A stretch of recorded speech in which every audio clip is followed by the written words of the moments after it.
Baik, kita mulai ya Bapak Ibu. Assalamualaikum warahmatullahi wabarakatuh. Selamat siang dan salam sejahtera bagi kita semua. Yang terhormat Bapak Kepala Sekolah SMP Negeri 6 Muara TW, yang saya hormati Ibu Wakil Kurikulum, yang saya hormati Bapak Ibu beserta staf tata usaha SMP Negeri 6 Muara TW. Puji dan syukur kita panjatkan kepada Allah Subhanahu wa Ta'ala, Tuhan yang Maha Esa, karena atas rahmat dan hidayahnya kita bisa berkumpul pada kegiatan siang ini, yaitu kegiatan pemaparan materi penyebaran pemahaman dan penerapan budaya positif dengan pemateri Bapak Dede Sudirman SPD. Hadirin yang saya hormati, sebelum memulai acara, saya akan membacakan susunan acara pada siang hari ini. 1. Pembukaan. 2. Menyanyikan lagu Indonesia Raya. 3. Sambutan dari Bapak Kepala Sekolah SMP Negeri 6 Muara TW. 4. Pemaparan materi. 5. Sesi tanya jawab dan diskusi. 6. Penutup. Hadirin yang saya hormati, marilah kita buka acara ini dengan berdoa secara bersama-sama. Untuk doa, izinkan saya pimpin. Marilah kita berdoa menurut agama dan kepercayaan kita masing-masing. Berdoa mulai.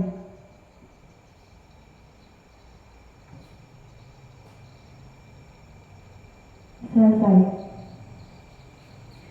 Untuk acara kedua, yaitu menyanyikan lagu Indonesia Raya. Hadirin dipersilakan berdiri.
Hadirin dipersilakan duduk kembali. Untuk acara berikutnya yaitu sambutan dari Bapak Kepala Sekolah SMP Negeri 6 Muara TW. Kepada Bapak Anwar Samsudin SPD, silakan. Yang saya hormati Bapak Ibu Guru yang hadir pada kesempatan ini. Assalamualaikum warahmatullahi wabarakatuh. Selamat siang ya. Syukur dari Tuhan yang Maha Kuasa yang sudah memberikan limpahan berkah kesehatan kepada kita semua, sehingga kita bisa kembali ya hadir bersama-sama di sini dalam satu kegiatan yang insya Allah memberikan manfaat kepada kita semua, yaitu nanti kita mendengarkan pemaparan diseminasi budaya positif ya oleh Pak Dede Sudirman selaku guru ya, calon guru penggerak pada sekolah kita ini. Marilah nanti kita simak bersama ya, karena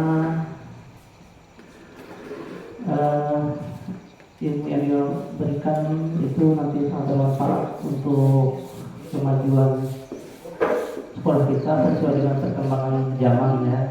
Nah seperti itu. Kemudian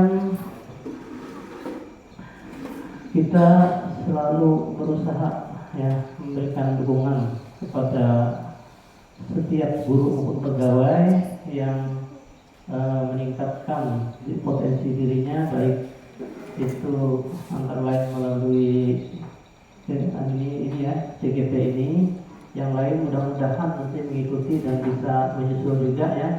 Jadi kita nanti akan selalu ya membuat suatu kegiatan-kegiatan yang tidak terbatas sumbernya dari guru penggerak saja ya. Yang sekarang kegiatan kita seperti ini sudah menjadi suatu apa ya namanya ya kebiasaan gitu ya, bukan sesuatu yang aneh lagi. Nah jadi jika kita sudah biasa seperti ini, maka kemampuan gurunya juga nanti gitu ya, satu persatu nanti memberikan sumber akan menjadi biasa juga. Jadi ini sebagai suatu tempat untuk pelatihan juga ya, seperti itu. Ini tentu akan meningkatkan kompetensi kita bersama. Jadi saya harap nanti yang akan menjadi narasumber dalam berbagai macam kegiatan seperti dalam wadah komunitas belajar, nanti kita akan beri salam kepada semuanya. Saya berikan ucapan selamat ya kepada dua CGP kita yang memiliki kegiatan ya, dari kemarin itu Ibu Novita Deborah dan sekarang ini Pak Dede Sudirman. Jadi saya harap sekali lagi dukungan kepada kita semua, mudah-mudahan nanti mereka apa ya bisa lulus ya, menyusul dua teman yang sebelumnya yaitu Bu Satyana dan Ibu Sophia. Dan kita ketahui bahwa ketika sudah selesai mengikuti kegiatan ini, alhamdulillah ada peningkatan ya kinerja. Nah berarti jadi kita berharap perubahan tingkah laku sesuai dengan teori yang diterima bisa diamalkan ya, bisa diterapkan melalui disiplin diri dulu ya, baru nanti akan berimbas kepada teman-teman semuanya ya, seperti itu. Jadi yang belum gitu ya, yang belum mengikuti CGP ataupun belum lulus, mudah-mudahan nanti bisa lulus juga. Jadi semuanya nanti akan mendapatkan pelatihan yang sama. Nah begitu maksud saya, seperti itu. Jadi akan meningkatkan kompetensi dan kinerjanya pribadi dulu, seperti itu. Nanti mungkin hal lainnya dari guru penggerak ini adalah dia mendapatkan satu sertifikat yang akan bisa untuk menunjang karir. Sebagaimana kita ketahui dari contoh-contoh guru penggerak yang ada di Kabupaten Utara, ada yang menjadi kepala sekolah, ada yang menjadi pengawas, begitu ya. Nah seperti itu diberi kepercayaan, memang sudah aturannya seperti itu pada saat ini. Mungkin itu saja sambutan yang saya sampaikan pada kesempatan ini. Marilah nanti kita kembali ya bersama-sama menyimak. Saya ini ucapan wassalamualaikum warahmatullahi wabarakatuh. Waalaikumsalam warahmatullahi wabarakatuh. Terima kasih atas sambutan dari Bapak Kepala Sekolah SMP Negeri 6 Muara Tewe. Acara selanjutnya adalah pemaparan materi diseminasi budaya positif oleh Bapak Dede Sudirman Dispede. Kepada Bapak Dede disilahkan.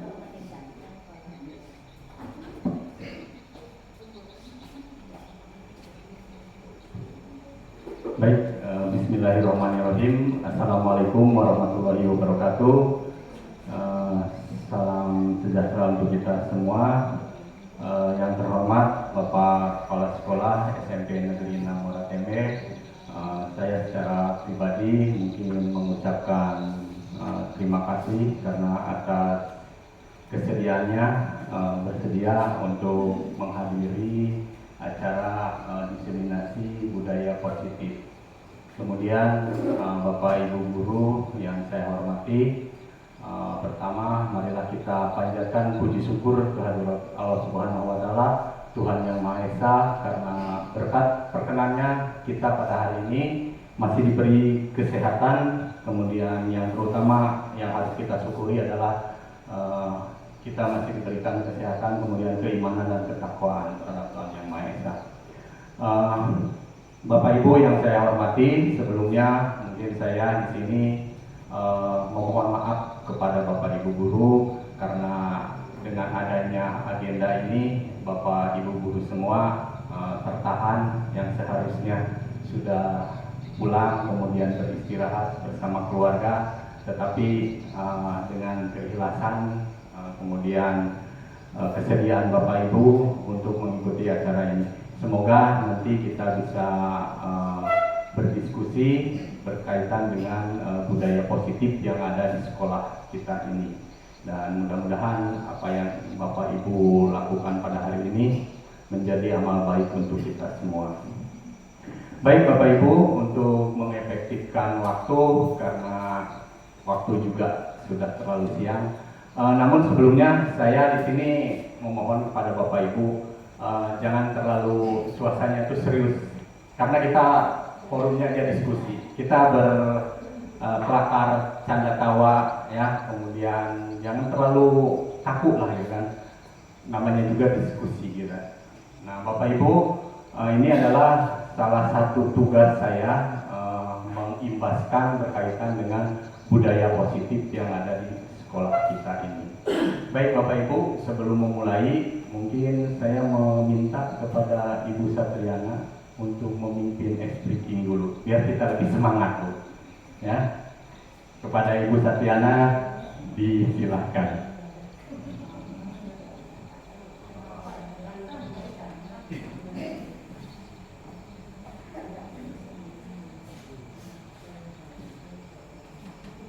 Berpikir dulu ya. Ayo, santai ya.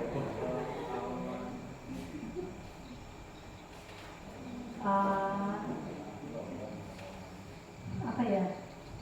Mungkin yang pertama konsentrasi dulu ya. Kita tetap konsentrasi yang biasa, yang mungkin sangat sering dibawakan, tetapi ya tidak apa-apalah kita. Saya minta kesediaannya Ibu dan Bapak Guru untuk berdiri. Ya, kita berdiri semua.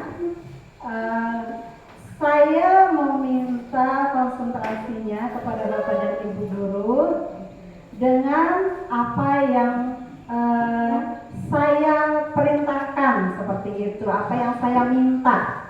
Jadi silakan Bapak dan Ibu turuti apa yang saya minta. Misalnya seperti ini, saya meminta Bapak dan Ibu guru angkat tangan. Silakan Bapak dan Ibu guru memegang hidung, misalnya. Silakan Bapak dan Ibu guru memegang hidung. Seperti itu ya Bapak Ibu dan guru, Bapak Ibu guru ya. Oke. Tapi ini tingkat apa? Kita memerlukan konsentrasi seperti itu. Kita mulai Bapak dan Ibu guru ya. Oke. Kita angkat tangan dulu semua ya. Saya minta untuk angkat tangan.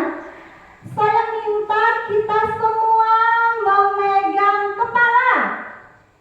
Ya, baik. Terima kasih. Selanjutnya, angkat tangan lagi.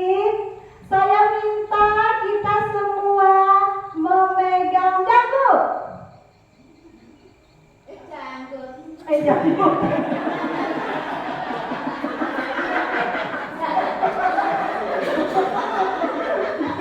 Ada yang janggut. Ada yang janggut. Baik, mungkin sekali lagi Om Ibu. Mungkin ada yang kurang tepat Bapak Ibu. Oke, sekali lagi ya. Saya minta Bapak dan Ibu guru memegang pundak.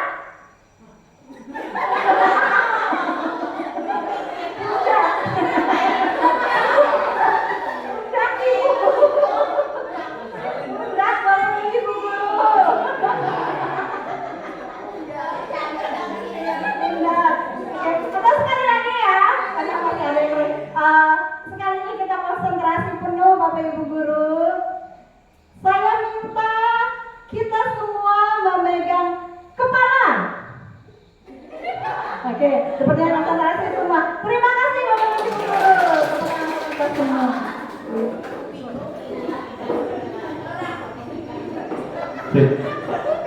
Baik, terima kasih untuk Ibu Satriana yang sudah membawa kita untuk speakingnya.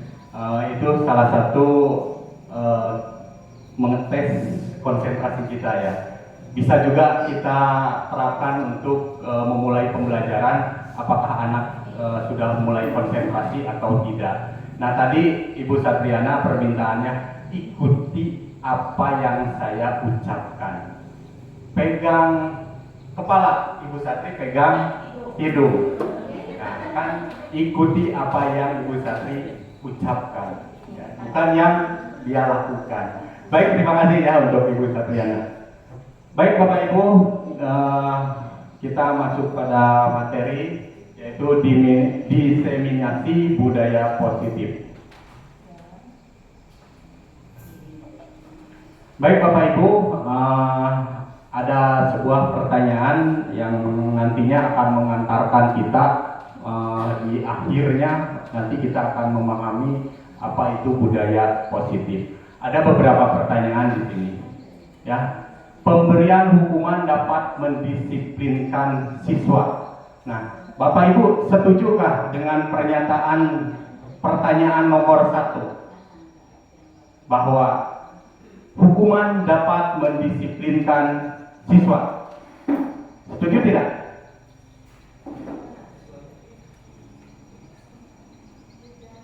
Tidak setuju ya? Baik. Kemudian pemberian hadiah meningkatkan prestasi. Setuju tidak? Coba, setuju tidak Bapak Ibu? Oke, ada yang setuju, ada yang tidak ya. Karena ini tidak ada benar dan salahnya ya, tapi nanti kita akan memahami tentang budaya positif ini. Kemudian yang ketiga ada pertanyaan, guru harus mampu memberikan solusi setiap murid yang bermasalah. Setuju tidak Bapak Ibu? Kalau nomor 3 kemungkinan rata-rata setuju ya, memberikan solusi untuk murid. Kemudian yang keempat, guru berperan sebagai teman bagi siswa. Setuju tidak? Menjadi teman untuk siswa. Ada yang setuju, ada yang tidak, ada yang bingung. Ya, nggak apa-apa, karena ini hanya bentuk pertanyaan pemantik. Kita akan nanti bisa menyimpulkan setelah masuk di materi. Baik, selanjutnya. Nah, apa itu budaya positif? Ya, budaya positif adalah perwujudan dari nilai-nilai atau keyakinan universal yang diterapkan di sekolah. Ya, Bapak Ibu. Kemudian, nah, konsep inti untuk menciptakan budaya positif. Ya, yang pertama yaitu disiplin positif. Kemudian perilaku, motivasi perilaku manusia. Yang berikutnya keyakinan kelas atau keyakinan sekolah. Kelima, kebutuhan dasar manusia. Kemudian posisi kontrol seorang guru. Yang keenam yaitu segitiga restitusi. Nah, ini Bapak Ibu ya, jadi saya minta kita berkolaborasi ya, berkolaborasi. Ini ada cobalah buka ya. Jadi A dan B nanti berpasangan Bapak Ibu. Kemudian si A ini menggenggamkan tangannya, kemudian anggap di dalam genggaman tangan itu ada sesuatu yang berharga bagi Bapak dan Ibu. Ya, misalkan di dalam itu ada surat berharga, entah sertifikat sawit atau sertifikat tanah walet, ya, sehingga nanti Bapak Ibu akan bertahan mengepalkan atau mungkin saja membukanya. Ya. Kemudian peran si B nanti itu adalah mencoba meyakinkan si A untuk membuka kepalan tangannya. Ya, biar dia mau membuka kepalan tangannya itu apakah perlu dengan rayuan gopal misalkan, kemudian dengan mengancam, mengintimidasi boleh, memarahi, menggoda, menggelitik itu boleh ya. Nah, Bapak Ibu, saya minta coba Bapak Ibu semua berpasangan, ya berpasangan A dan B, berarti dua orang. Kemudian tentukan peran saya si A, kemudian peran saya si B.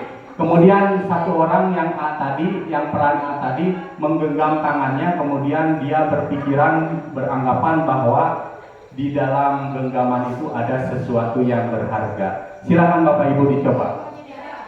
Ya, silakan yang B merayunya boleh, silakan. Ya, silakan Bapak Ibu. Bu Umri dengan Bu Evelyn, silakan. Bu Umri mau jadi peran A atau B? Silakan. Digoda oleh Ibu Evelyn misalkan, diancam oleh Bu Evelyn. Apakah nanti Bu Umri mau tidak membuka genggaman tangan tersebut?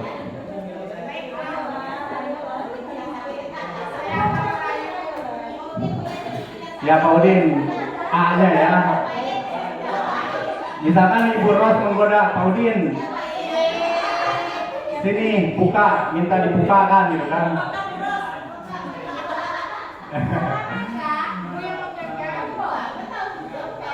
Baik Bapak Ibu ya, mungkin sudah untuk coba buka tangannya. Nah, di sini Bapak Ibu mungkin kita menyadari bahwa kita mau membuka atau tetap bertahan kepalan tangan kita itu adalah yang mengontrolnya itu bukan orang lain, tetapi diri kita sendiri kan. Ya, saya mau membuka, saya mau tetap menggenggam tangan ini dengan sekuat-kuatnya, itu adalah yang mengontrol adalah diri kita. Baik Bapak Ibu, kemudian kita melihat pergeseran paradigma teori kontrol. Menurut Dr. William Glasser ya. Satu, ilusi guru mengontrol murid. Nah, mungkin kita memahami bahwa guru itu punya tugas untuk mengontrol ya secara utuh murid. Ya, punya kewenangan untuk mengintimidasi misalkan. Mengontrol dengan ketat perilaku setiap murid. Yang kedua, ilusi bahwa semua penguatan efektif atau positif, kemudian positif dan bermanfaat. Yang berikutnya adalah ilusi bahwa kritik dan membuat orang merasa bersalah dapat menguatkan karakter. Ya, bahwa kita mungkin memahami bahwa ketika kita berperilaku sebagai merasa bersalah, itu akan berhasil untuk seorang murid nantinya. Kemudian ilusi bahwa orang dewasa memiliki hak untuk memaksa. Nah, ilusi bahwa orang dewasa, jelas ya bahwa orang dewasa biasanya kita punya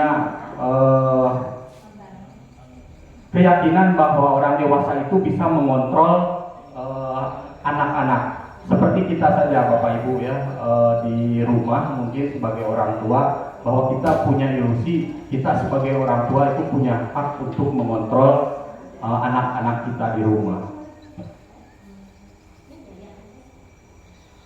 Nah, bagaimana seorang bisa berubah dari paradigma stimulus respon ke pendekatan teori kontrol? Kita lihat di stimulus respon ya, realitas kebutuhan kita sama. Ya, memandang bahwa kebutuhan anak itu disamaratakan. Kemudian kalau di teori kontrol, realitas atau kebutuhan anak itu kan berbeda. Ya, kemudian berikutnya semua orang melihat hal yang sama kalau di stimulus respon. Kemudian teori kontrol, setiap orang memiliki gambaran berbeda. Kemudian yang ketiga, kita mencoba mengubah orang agar berpandangan sama dengan kita. Ya, stimulus respon seperti itu.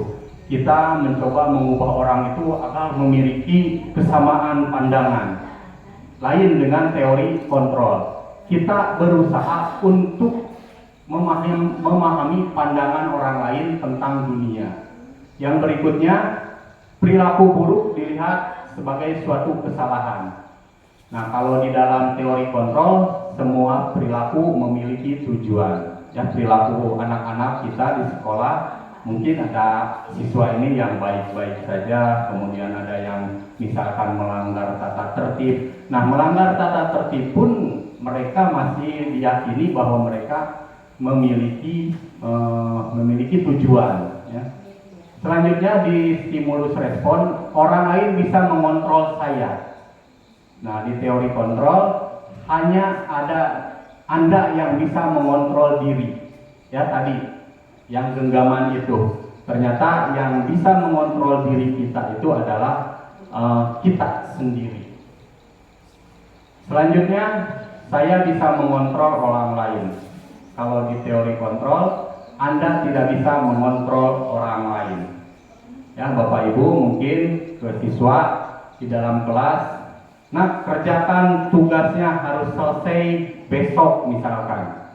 Ya, tapi saya yakin dari 30 anak misalkan di dalam kelas masih ada aja 1, 2, 3 orang yang tidak mengumpulkan tugasnya. Artinya Anda tidak bisa mengontrol orang lain, termasuk murid kita juga. Selanjutnya, pemaksaan ada pada saat bujukan gagal. Teori kontrol, kolaborasi, dan konsensus menciptakan pilihan-pilihan baru. Kalau dalam teori kontrol itu ada pilihan-pilihan yang baru yang disepakati bersama guru dengan anak. Kemudian model berpikir itu menang kalah kalau di dalam teori stimulus respon. Kalau teori kontrol, model berpikir menang-menang.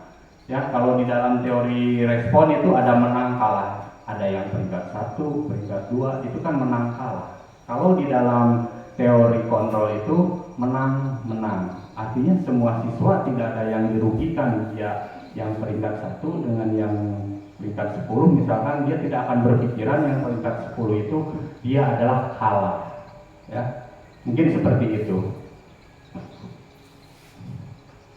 Selanjutnya, nah ini disiplin positif. Disiplin positif merupakan salah satu cara penerapan disiplin yang bertujuan untuk menumbuhkan kesadaran serta memberdayakan anak untuk melakukan sesuatu tanpa sogokan, ancaman maupun hukuman.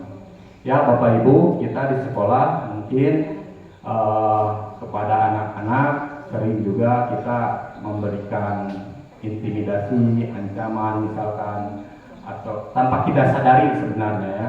Tapi tujuannya tetap aja kita adalah menuntun anak untuk kebaikan. Ya. Kemudian sering memberi misalkan sogokan, nah kalau kamu melakukan ini nanti nilainya bagus. Misalkan. Ya, kemudian hukuman. Selanjutnya, nilai-nilai kebajikan universal. Ya, Bapak Ibu, jadi dalam alur Merdeka Belajar ini, nilai kebajikan yang nanti diharapkan bisa melekat pada diri siswa murid yaitu profil pelajar Pancasila. Ya, profil pelajar Pancasila itu sudah kita sangat familiar ya, sudah sering kita mendengar tentang 6 dimensi profil pelajar Pancasila. Yang pertama yaitu beriman, bertakwa kepada Tuhan Yang Maha Esa dan berakhlak mulia. Kemudian ada kebinekaan global, bergotong royong, kreatif, bernalar kritis, dan mandiri. Itu adalah 6 dimensi daripada profil pelajar Pancasila. Banyak sebenarnya ya nilai-nilai kebajikan itu, beberapa teori yang disampaikan oleh beberapa ahli. Nah, namun yang diambil dalam alur Merdeka Belajar itu adalah menciptakan, pada akhirnya endingnya adalah kita mengharapkan anak-anak itu memiliki profil pelajar Pancasila. Baik Bapak Ibu, ini ada motivasi perilaku manusia. Kita lihat yang pertama, perilaku manusia kita ya, kita. Yang pertama, menghindari ketidaknyamanan atau hukuman. Kedua, mendapat imbalan atau penghargaan. Ketiga, menghargai diri dan menjadi orang yang mereka inginkan. Nah, dari ketiga motivasi perilaku manusia ini, kira-kira Bapak Ibu yang nomor berapa? Ya, motivasi kita misalkan menghindari ketidaknyamanan atau hukuman. Saya berangkat ke sekolah pagi-pagi karena takut absen sidiannya tidak terekam. Itu kan motivasi kita, ya, yang datang ke sekolah. Bermacam-macam, ya, ketidaknyamanan, menghindari ketidaknyamanan itu kan.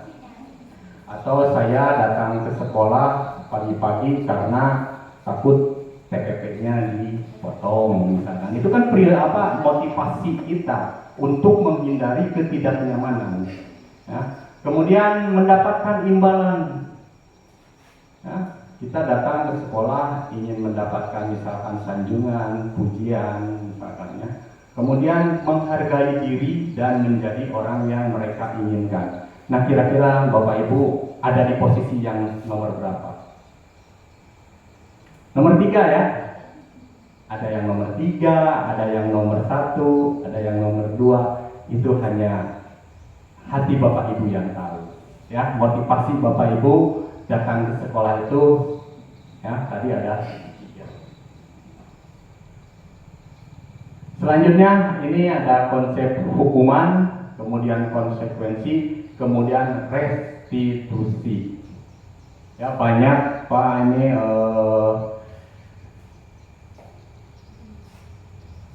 hukuman, konsekuensi dan restitusi ini, ya, hukuman misalkan sesuatu yang menyakiti, ya, harus terjadi. Nah, dari berbagai macam teori ini kemudian saya menyimpulkan, ya, berdasarkan bagian di atas berikut adalah penjelasan tentang hukuman, kemudian konsekuensi dan restitusi.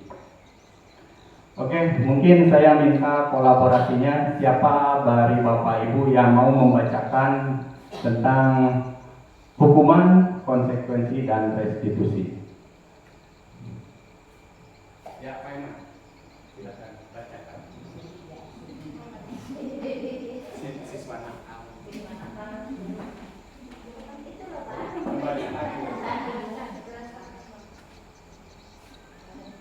Yang pertama ya, hukuman tidak terencana bersifat suatu arah, bisa berupa hukuman fisik, psikis atau kata-kata kasar. Yang kedua, konsekuensi bersifat terencana, sudah disepakati bentuk-bentuk konsekuensi dibuat oleh pihak guru atau sekolah.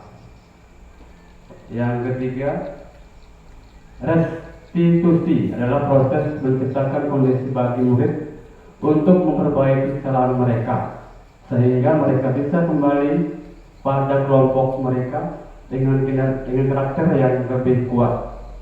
Gosen 2004.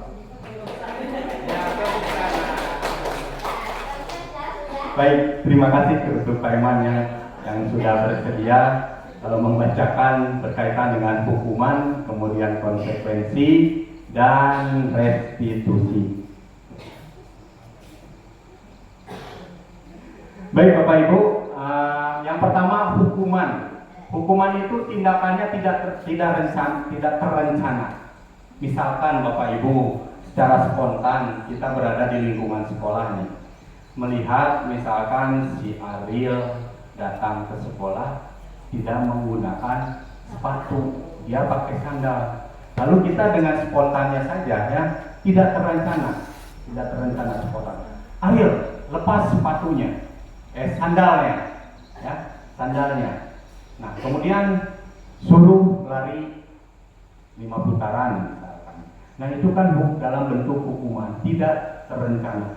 Bersifat satu arah, ya, hanya dari guru, bukan kesepakatan antara guru dan murid. Kemudian bisa berupa hukuman fisik, ya, fisik tadi walaupun niat kita baik, disuruh lari misalkan biar dia sehat, biar dia bugar, ya. Kemudian psikis, si Ariel misalkan karena kita spontan lalu dikatakan kamu ini misalkan maaf kata bodoh misalkan karena kita spontan. Nah itu secara psikis dengan kata-kata kasar ya sebenarnya itu melukai perasaan siswa kan. Nah kemudian konsekuensi bersifat terencana sudah disepakati, bentuk konsekuensi dibuat oleh pihak guru atau sekolah. Kalau konsekuensi itu memang sudah ada kesepakatan antara guru dengan siswa ya, namun pada akhirnya ada yang di konsekuensinya misalkan dari sekolah harus misalkan di dalam kelas jika ribut misalkan harus membayar dengan denda uang sekian atau keluar kamu membersihkan WC misalkan. Walaupun itu sudah kita sepakati, tetapi pada akhirnya kita menerapkan satu konsekuensi karena si anak itu melanggar satu pelanggaran tata tertib di sekolah yang sudah dibuat sebenarnya. Itu perbedaannya ya.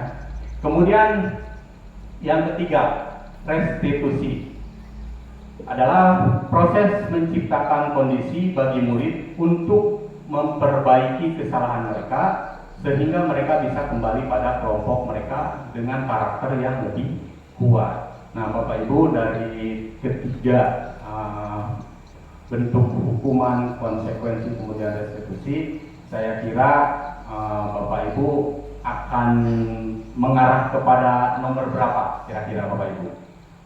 Nomor 1, hukuman. Masih relevankah hukuman untuk siswa di sekolah kita?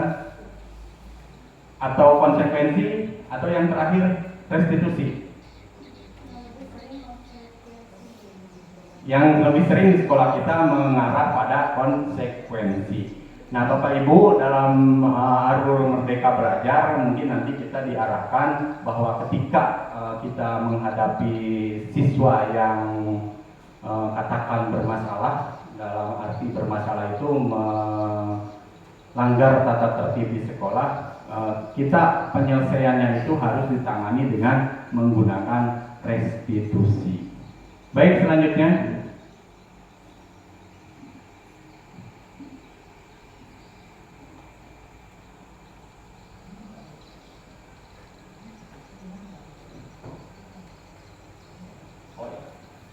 baik Bapak Ibu, untuk bisa membedakan nanti antara konsekuensi kemudian hukuman, ini ada beberapa pertanyaan ya. Pertanyaan yang pertama, mencatat 100 kali di buku kalimat, saya tidak akan terlambat lagi karena terlambat ke sekolah. Nah ini apakah bentuk hukuman atau konsekuensi Bapak Ibu? Hukuman ya, oke, hukuman nomor 1 ya. Kemudian yang kedua, lari mengelilingi lapangan basket 2 kali karena terlambat hadir di sekolah, itu termasuk hukuman atau konsekuensi? Hukuman. Kemudian membersihkan coretan yang dibuatnya di meja tulis, hukuman atau konsekuensi? Perjanjian Pak Udin, konsekuensi ya, konsekuensi. Baik. Kemudian murid diminta untuk push up 15 kali karena tidak menggunakan masker ke sekolah, hukuman atau konsekuensi? Hukuman. Kemudian berdiri di depan kelas sambil mengangkat kaki 1 karena tidak menjawab pertanyaan, hukuman atau konsekuensi? Hukuman.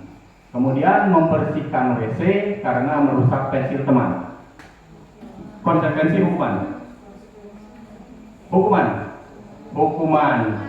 Kemudian lari keliling lapangan karena terlambat 10 menit saat pelajaran PJOK, hukuman kah?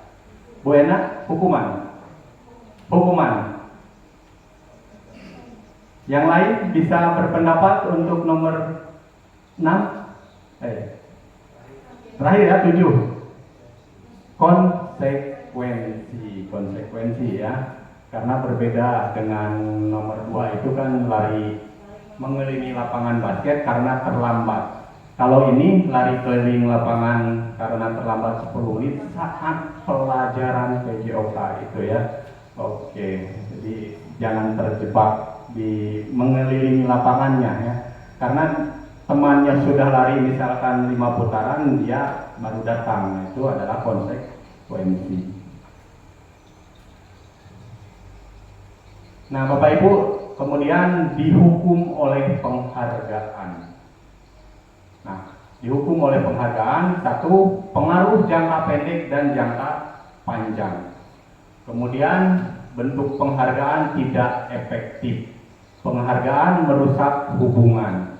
Ya, jadi kita memberikan penghargaan, tetapi sebenarnya itu adalah kita sedang menghukum anak. Ya, penghargaan merusak hubungan. Misalkan peringkat 1, 2, dan 3, ya, dia mendapatkan penghargaan.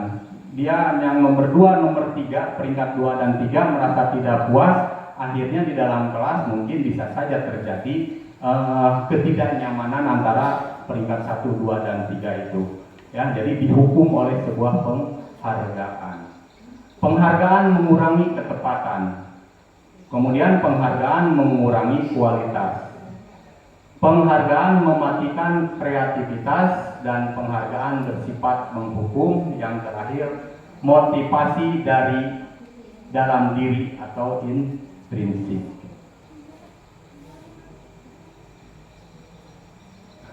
Baik Bapak Ibu, ada pertanyaan di sini.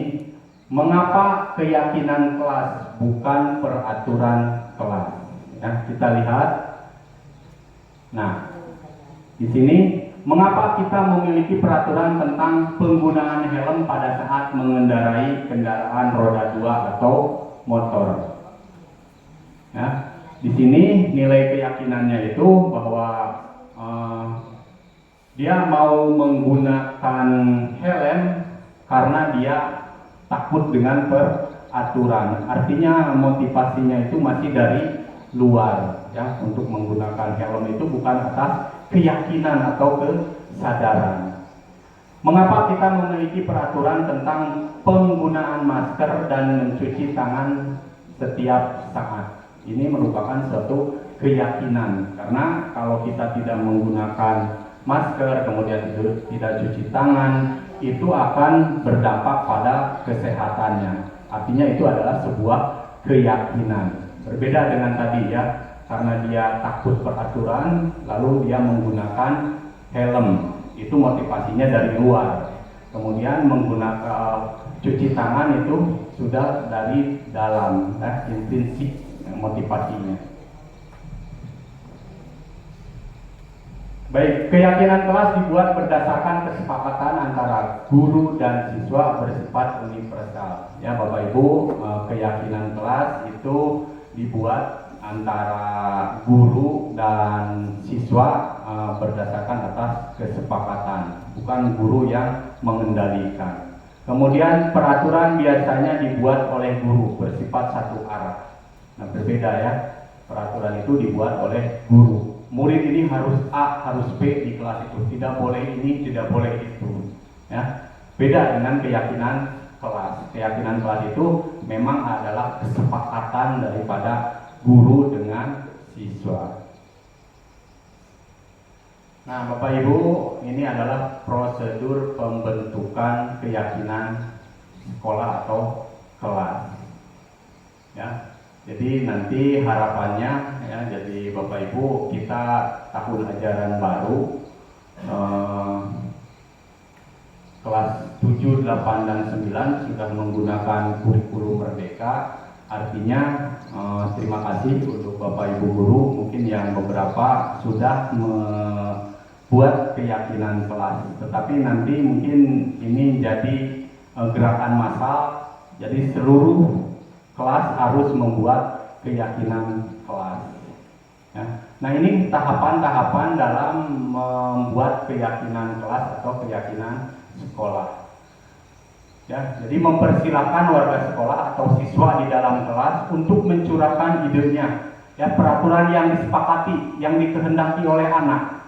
Jadi kita guru memfasilitasi dulu, murid itu diberikan kertas, misalkan kertas untuk mencurahkan isi hatinya. Misalkan inginnya kelasnya itu seperti apa. Misalkan kelas ini harus bersih. Kemudian tidak boleh terlambat kelas, masuk kelas misalkan. Tidak boleh ribut. Ya. Nah itu adalah mempersilahkan seluruh warga kelas, misalkan dalam satu kelas, untuk menuliskan ide atau curahan hatinya, ingin seperti apa kelasnya. Kemudian mencatat semua masukan. Setelah anak-anak semua, murid-murid mencatat, kemudian masukan itu dicatat oleh kita. Kemudian ganti kalimat negatif menjadi kalimat positif. Tadi ya, tidak boleh membuang sampah sembarangan. Nah, kalimat positifnya, buanglah sampah pada tempatnya. Buanglah pacar pada mantannya. Gitu ya Bu Jami. Nah, oke, bagus ya. Jadi tepat sekali ya, karena Ibu Jami guru bahasa Indonesia, artinya beliau bisa membedakan kalimat negatif dan kalimat positif. Artinya nanti ketika kita membuat mungkin Bu Satri nanti di komunitas belajar ya bisa kita untuk pemahaman tentang pembuatan keyakinan kelas untuk seluruh wali kelas misalkan. Kemudian narasumbernya Ibu Jamiatun misalkan dari segi bahasanya untuk memilah dan memilih mengarahkan mana yang termasuk kalimat positif dan kalimat negatif. Kemudian yang keempat, tinjau kembali curahan pendapat yang terkumpul dan susun menjadi keyakinan kelas. Ya, dikumpulkan semua dari curahan 30 siswa misalkan dari dalam kelas itu.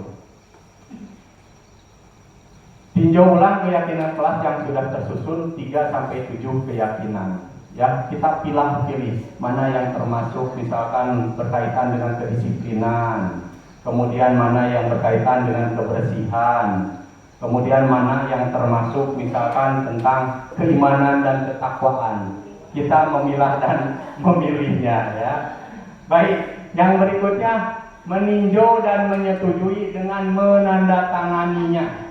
Misalkan Bapak Ibu di dalam kelas sudah terbentuk keyakinan kelasnya, kemudian kita setujui antara guru wali kelas dengan murid. Nah, kita minta anak untuk biasanya untuk lebih bertanggung jawab nih, biasanya kita meyakini bahwa dengan menandatanganinya itu adalah bentuk satu tanggung jawab ya.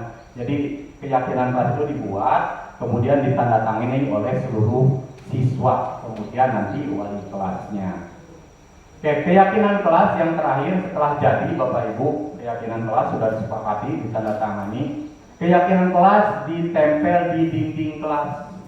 Ya, Bapak Ibu nanti kalau sudah membuat keyakinan kelas, simpan keyakinan kelas itu di tempat yang strategis menurut kita bisa diakses atau dibaca oleh anak-anak untuk mengingatkannya. Jangan misalkan Bapak Ibu menyimpan keyakinan kelas itu di atas jendela misalkan. Bagaimana anak bisa membaca untuk mengingatnya kembali kan? Jadi simpan misalkan di tempat pintu masuk. Itu sangat realistis karena ketika anak lupa mungkin melanggar, anak bisa sedikit membaca lagi keyakinan yang sudah disepakati.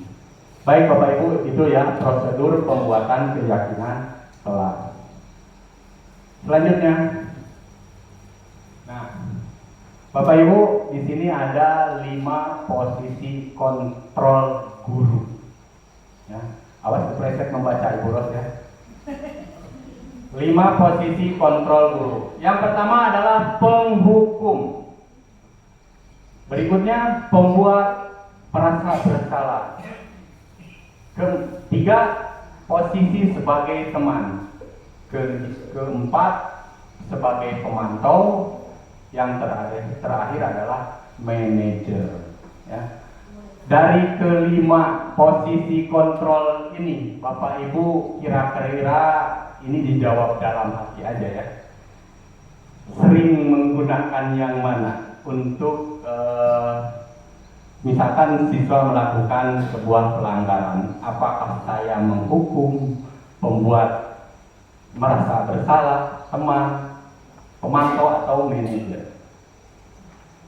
Nah, saya yakin ya Bapak Ibu, kelima daripada posisi kontrol ini Bapak Ibu pernah melakukan itu semua. Termasuk saya juga sering ya. Karena yang dihadapi 300 siswa, ya terkadang kita dalam kondisi yang tidak stabil misalkan. Nah, bisa saja kita melakukan penanganan terhadap siswa bermasalah ini dengan cara hukum, ya, membuat rasa bersalah. Ya. Nah, Bapak Ibu, dari 5 posisi kontrol ini nggak apa-apa. Kita misalkan sudah melakukan yang 4-nya, penghukum, pembuat bersalah, teman, kemudian pemantau. Namun pada akhirnya kita nanti dalam alur Merdeka Belajar ini diarahkan ketika kita menangani masalah siswa itu diharapkan menggunakan posisi kontrol sebagai guru itu dengan posisi sebagai manajer. Nah, berikut contoh video posisi kontrol guru.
Sambil menikmati Bapak Ibu.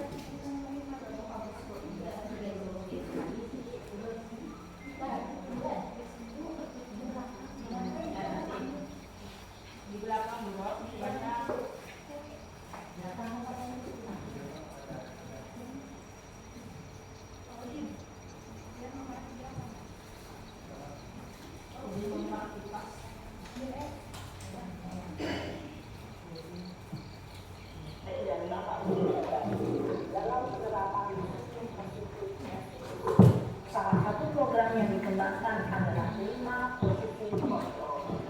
5 posisi kontrol dalam restitusi adalah proses perjalanan seorang pendidik agar dapat mengenali dirinya.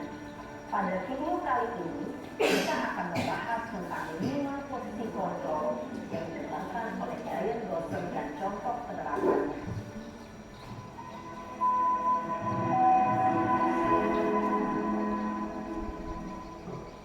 5 posisi kontrol itu adalah 1. Posisi penghukum, 2. Posisi pembuat merasa bersalah, 3. Posisi teman, 4. Posisi pemantau atau monitor, dan 5. Posisi manajer. Untuk lebih memahami kelima posisi tersebut, mari kita saksikan kasus Naren yang terlambat hadir 20 menit di sekolah dan melihat bagaimana kelima posisi kontrol dalam menghadapi masalah tersebut.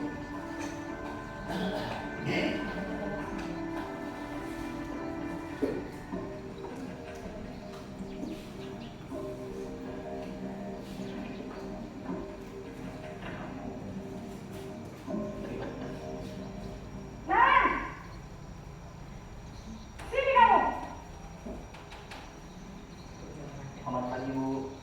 Selalu terlambat. Kamu deh, pasti terlambat. Maaf, Bu. Saya Apa? Apa coba? Alasan kamu apa lagi? Kapan sih kamu tidak terlambat? Malas sekali ya kamu jadi anak. saya Dasar pemalas.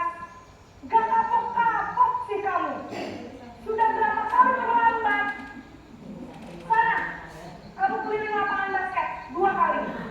kenapa saya harus ke lapangan basket, Bu? Kenapa? Kamu mau apa ibu? Berani-beraninya jawab. Sudah terlambat, masih berani jawab enggak? Sekarang, keliling lapangan basket 5 kali sekalian. Biar kapok. Cepat. Pergi sana ke lapangan basket. Posisi penghukum biasanya berbicara dengan nada tinggi, menghardik, menunjuk-nunjuk, menyakiti, dan menyindir. Hukuman bisa berupa fisik maupun psikis. Ibu dan bapak guru hebat, dampak yang terjadi pada murid ketika guru berada pada posisi penghukum adalah murid cenderung akan memberontak, bahkan menyimpan dendam.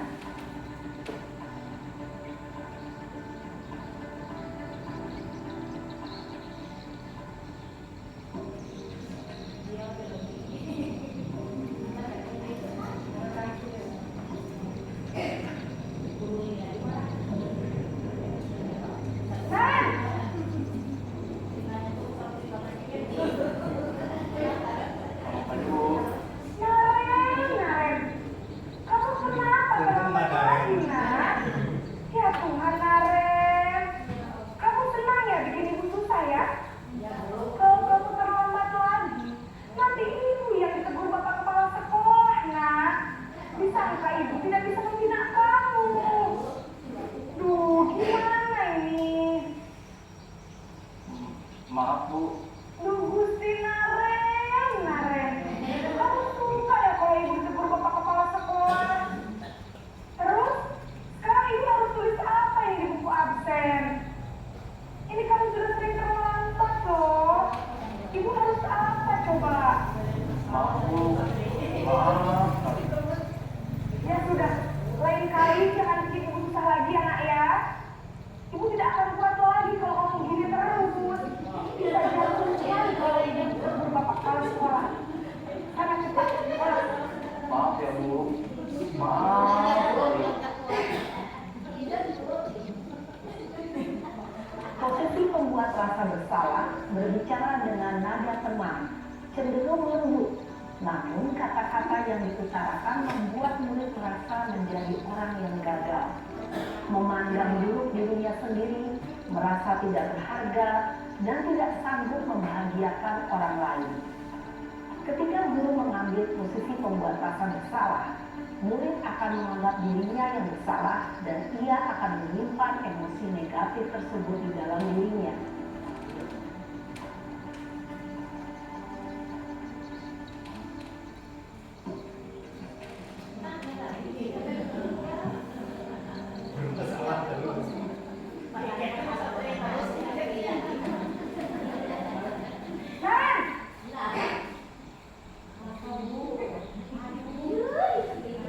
Selamat pagi, Bu. Wah, sudah jam berapa ini, nak? Terlambat lagi ya, sayang. Iya, Bu. Habis ibu saya lupa bangunkan saya, Bu. Kamu malah menyalahkan ibu kamu. Kamu bukannya anak yang larinya paling kencang. Kok terlambat sih? Iya, Bu. Saya memang selamat bangun tadi. Jadi, biarpun saya lari kencang, tetap nggak kekejar Bu. Ya sudah sana, nanti lain kali larinya lebih kenceng lagi ya, biar gak terlambat lagi. Bikin seneng ibu, demi ibu, bisa kan? Bisa lah Bu. Sudah sana ke sekolah, beresin urusan absen kamu. Kamu ini ada-ada saja. Dalam meski teman, guru berbicara dengan nada suara ramah sebelum bersenda gurau untuk menjaga suasana tetap santai. Murid akan merasa senang, aman, dan akrab dengan guru. Identitas yang tercipta adalah identitas sukses atau berhasil. Namun, perlu diingat, karena ini masih dorongan eksternal, maka ada faktor ketergantungan dari murid kepada orang tertentu. Di sini guru absennya, sehingga di lain waktu murid bisa berperilaku baik, namun hanya kepada orang-orang tertentu saja.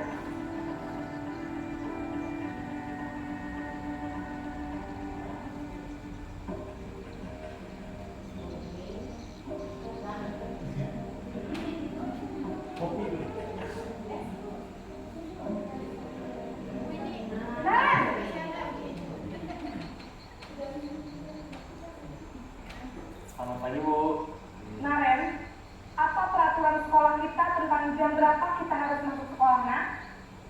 Kita harus di sekolah jam 7 Bu. Iya betul, sekarang sudah jam 7.20. Naren sudah tahu konsekuensinya jika terlambat hadir. Paham Bu. Saya harus tinggal kelas pas jam istirahat selama 20 menit. Iya benar, konsekuensinya demikian. Jadi nanti jam 9.30 pas istirahat, kamu harus tinggal di kelas, kerjakan tugas tambahan untuk ketertinggalan kamu, ya? Baik Bu. Posisi pemantau mengandalkan penghitungan atau data untuk mengontrol murid.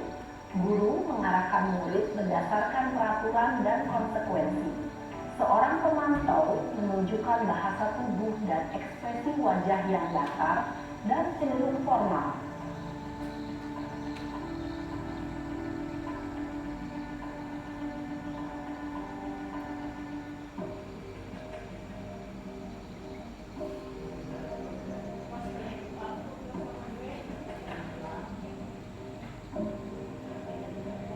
Naren!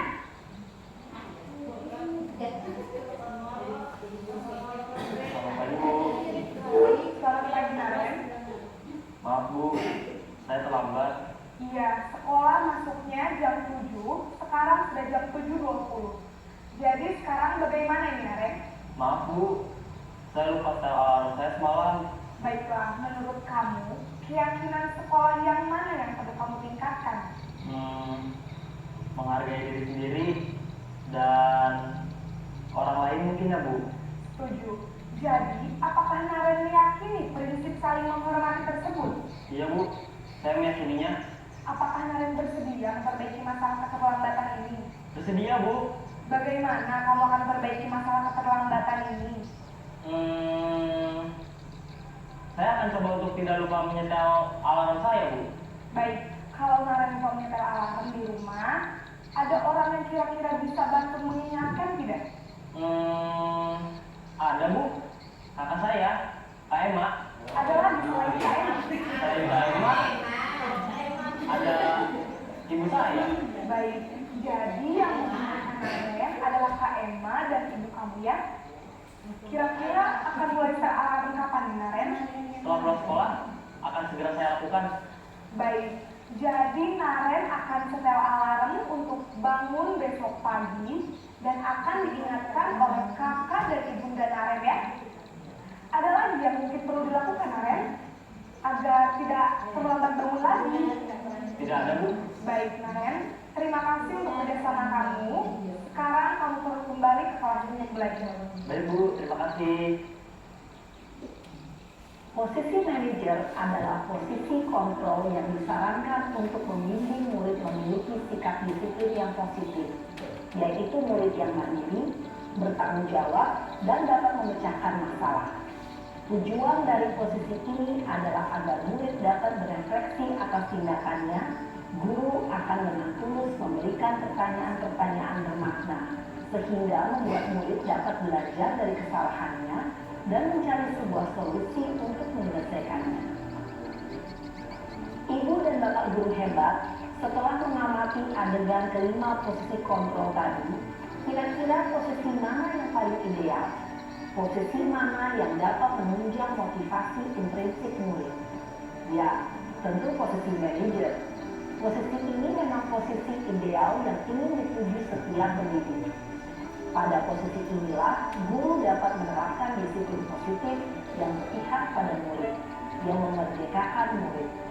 Perjalanan seorang pendidik tentunya tidak mudah untuk sampai pada posisi seorang manajer. Namun, tujuan kita pasti, yaitu menciptakan murid-murid yang mandiri, merdeka, dan bertanggung jawab.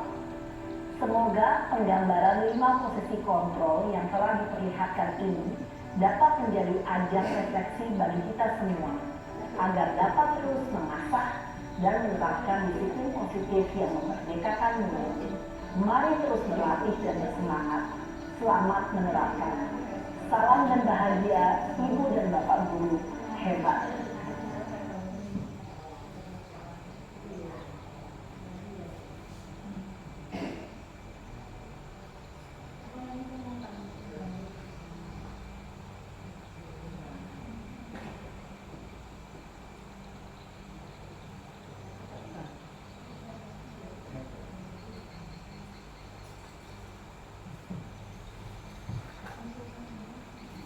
Baik Bapak Ibu, setelah kita menyimak video tentang 5 posisi kontrol, ini adalah kesimpulan ya bahwa penghukum, posisi kontrol sebagai penghukum agak buram. Penghukum itu menghardik, menunjuk-nunjuk, berkata, kemudian berkata kasar ya kalau menggunakan posisi kontrol sebagai penghukum. Kemudian memiliki dampak terhadap anak menjadi pendiam, kemudian tidak menyukai guru level tertentu ya, karena kita menghukum, kemudian mungkin menyimpan bekas dalam diri anak, akhirnya anak itu tidak menyukai kita ya. Kemudian ada pembuat rasa bersalah, suara lembut, kemudian menyalahkan siswa, guru menyatakan kesalahan pada siswa dan guru menderita ya. Tadi kita lihat ya, menyalahkan siswa, kemudian si ibu guru tadi seolah-olah dia yang paling menderita ya kan, kalau pembuat rasa bersalah. Kemudian dampak terhadap anaknya itu membuat siswa merasa bersalah, akhirnya anak menjadi rendah diri karena dia merasa salah. Kemudian rendah diri dan menarik diri, akhirnya ketika merasa rendah diri anak akan terkucilkan ya, tidak mempunyai rasa percaya diri. Nah, karena dia merasa selalu bersalah, itu dampaknya. Kemudian posisi sebagai teman, guru bersikap ramah ya, dengan anak-anak terkadang kita juga ramah ya. Kemudian cenderung bercanda gurau untuk menghangatkan suasana. Sering kalau saya dengan murid memposisikan itu sebagai teman, kadang bersanda gurau ya dengan anak-anak. Nah, tetapi di sini posisi sebagai teman juga memiliki dampak. Murid tergantung pada satu guru, ya, hanya pada guru itu saja misalkan. Bayangkan Bapak Ibu, saya pernah merasakan di sini karena saya sering memposisikan sebagai teman dengan siswa, akhirnya anak ketika misalkan mau izin menggunakan sandal, bukan ke guru piket, dia datang ke rumah ngetok pintu, ya, Pak, maaf saya tidak pakai sepatu karena ada luka, dilihatkan lukanya. Nah, karena memang dia itu yang saya amati, memang dia sering saya perlakukan, saya memperlakukan dia itu sebagai posisi teman. Nah, itu kelemahannya Bapak Ibu. Kemudian yang berikutnya,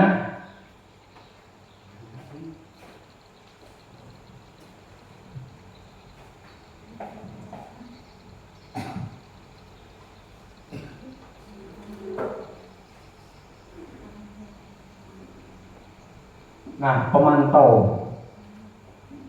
Kalau posisi kita memposisikan sebagai pemantau, tadi nada berbicara dan ekspresi datar.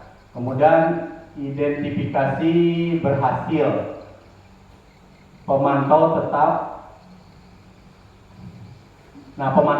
memantau saat sisa diberi sanksi. Kemudian dampaknya menghitung hadiah atau hukuman yang diberi tanpa melihat nilai kebajikan. Tidak sepenuhnya mandiri. Kemudian posisi yang kelima, yang manajer, yaitu suara netral.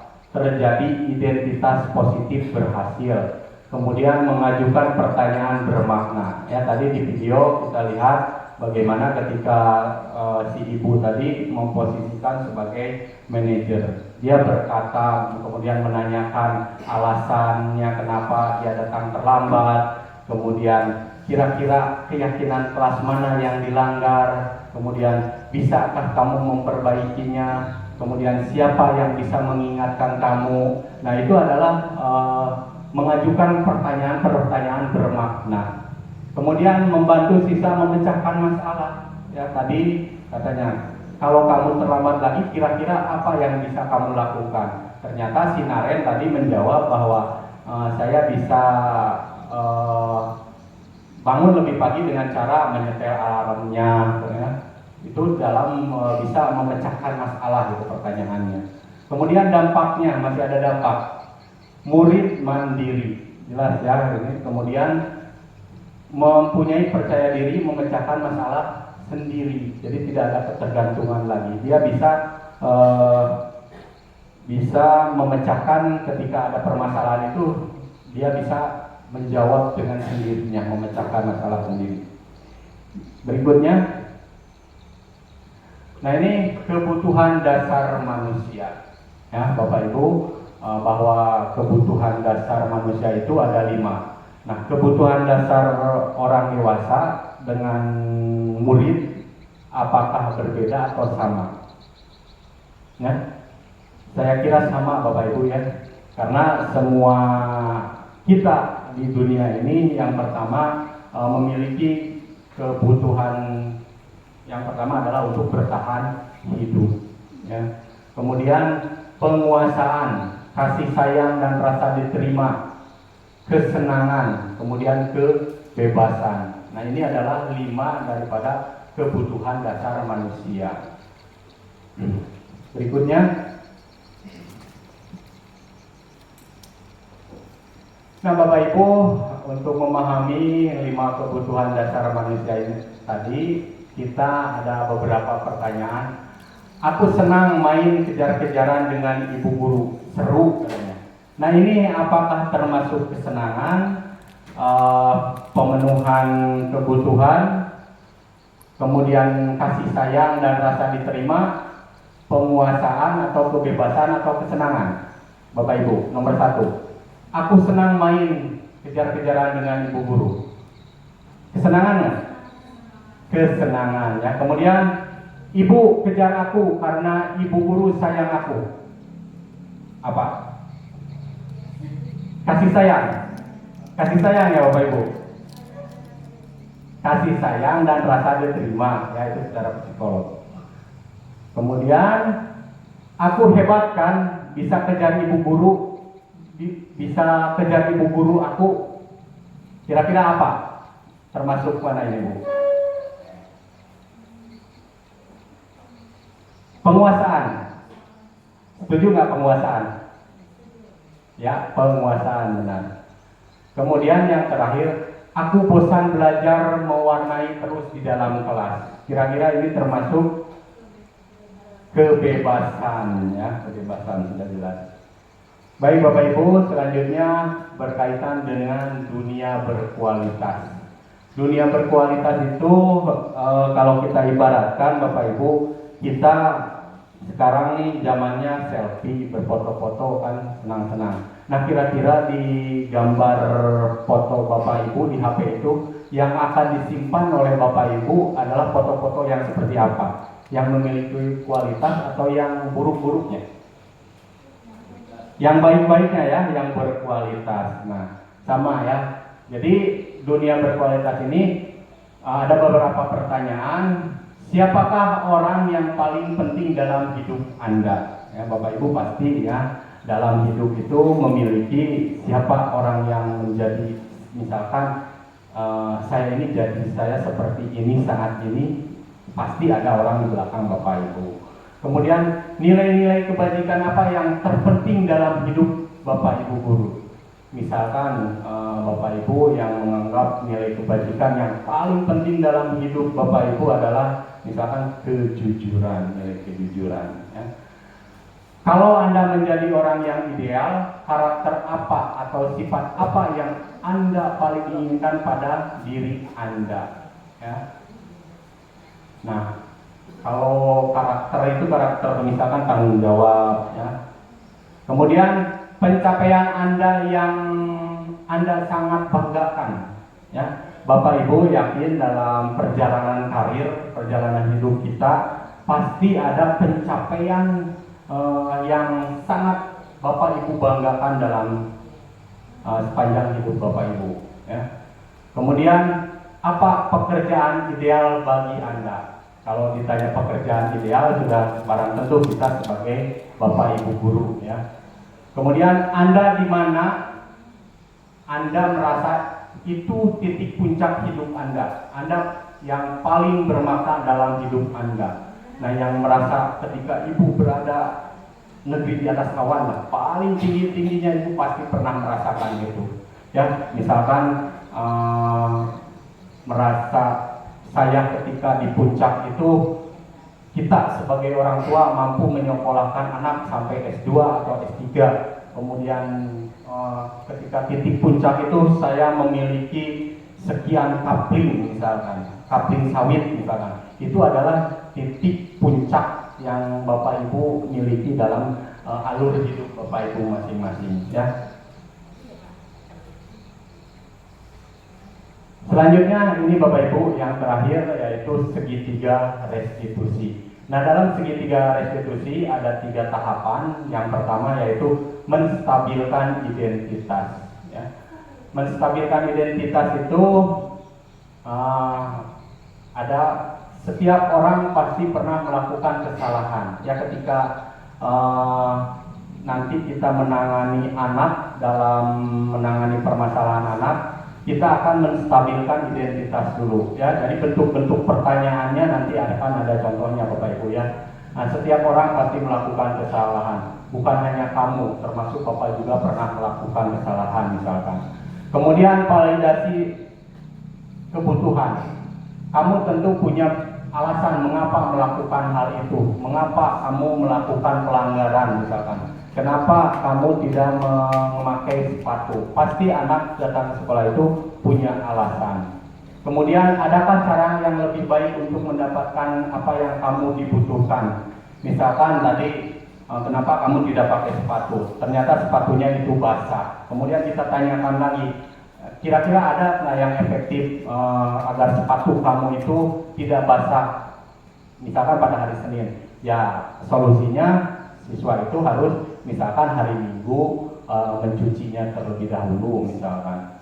Kemudian tahap yang terakhir adalah menanyakan keyakinan. Ya, menanyakan keyakinan ini adalah ketika anak sudah kita validasi datanya, kebutuhannya, kita tanyakan, kira-kira keyakinan apa kamu tidak menggunakan sepatu, misalkan, oh disiplin Pak, dia menjawab dengan sendirinya ya. Kemudian kamu akhirnya dalam menanyakan keyakinan itu pada titik akhirnya adalah kamu ingin menjadi orang yang seperti apa. Ya, jadi siswa itu nanti, oh Pak saya ingin merubah diri, kemudian saya ingin lebih baik gitu ya.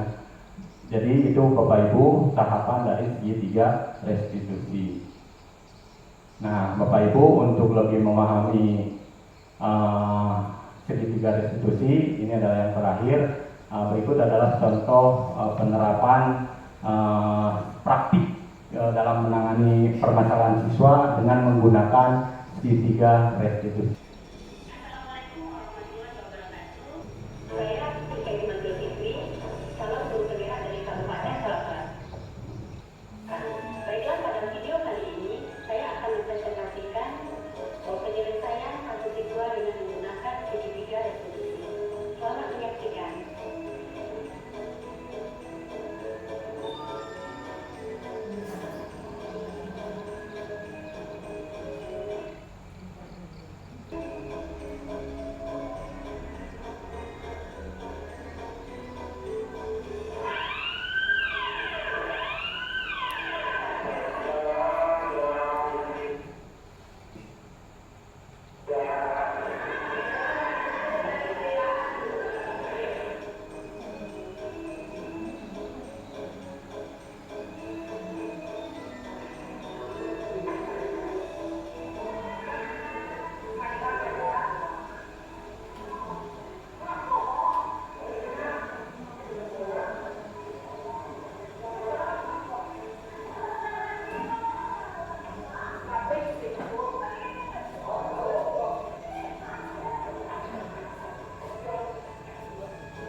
Baik Bapak Ibu, mungkin tadi sepintas kita bisa melihat bagaimana penyelesaian siswa yang bermasalah dengan menggunakan segitiga restitusi. Ya.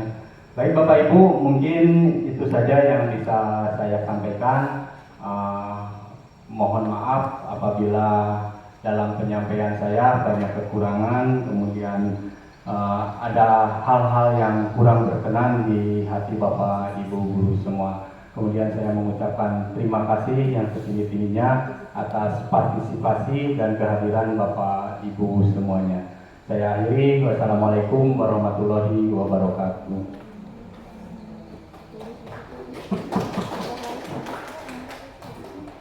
Baik, terima kasih atas pemaparan materi diseminasi budaya positif yang disampaikan oleh Pak Dede Sudirman. Mudah-mudahan ketika tadi penyampaian materi, ilmu atau beberapa pengetahuan yang bisa kita laksanakan di sekolah kita dan bermanfaat sampai akhir nanti. Berikutnya adalah sesi tanya jawab dan diskusi. Dipersilahkan kepada Bapak Ibu guru untuk berkolaborasi. Kita tanya jawab berdiskusi tentang penerapan budaya positif ini yang berada di sekolah kita. Dipersilahkan.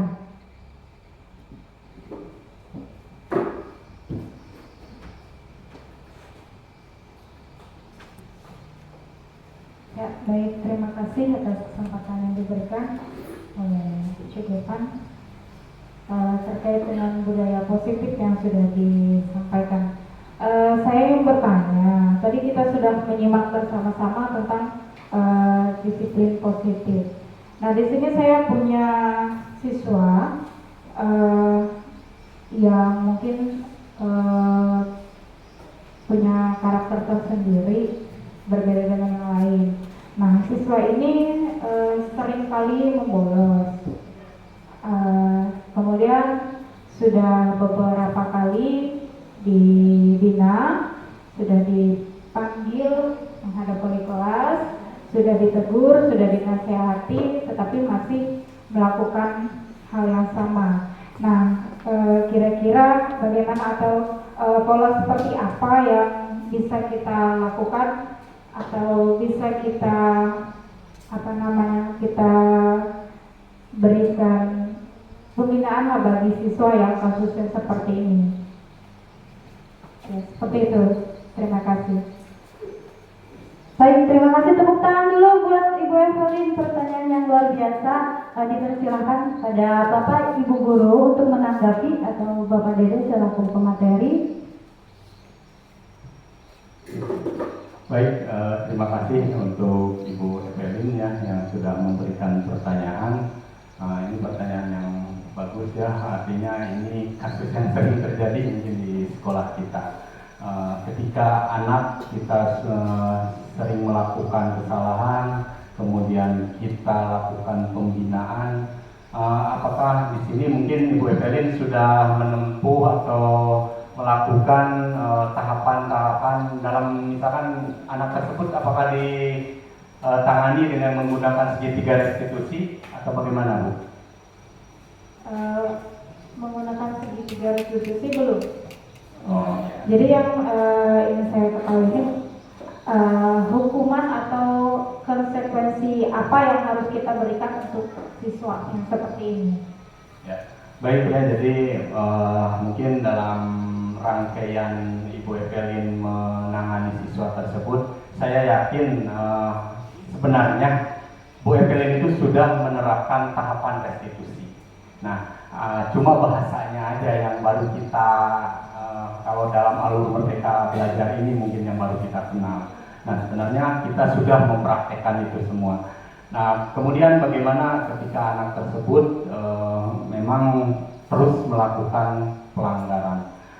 Kalau dari pendapat saya, mungkin karena kita sebagai guru, tentunya kita harus menyadari bahwa makna menuntun anak, ya, menuntun artinya ketika satu kali tidak bisa berhasil, kemudian kita kedua kali juga jangan jelek, ketiga kali dan berulang-ulang kali mungkin ya kita menangani siswa tersebut.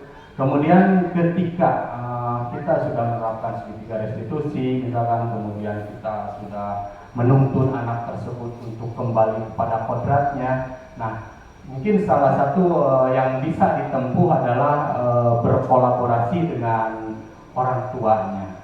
Atau sebelum dengan orang tua, Ibu Evelyn sebagai wali kelas bisa saja berkolaborasi dengan guru konseling, kemudian bisa juga dengan bagian kesiswaan. Kemudian apa konsekuensi atau hukuman yang pantas untuk siswa tersebut.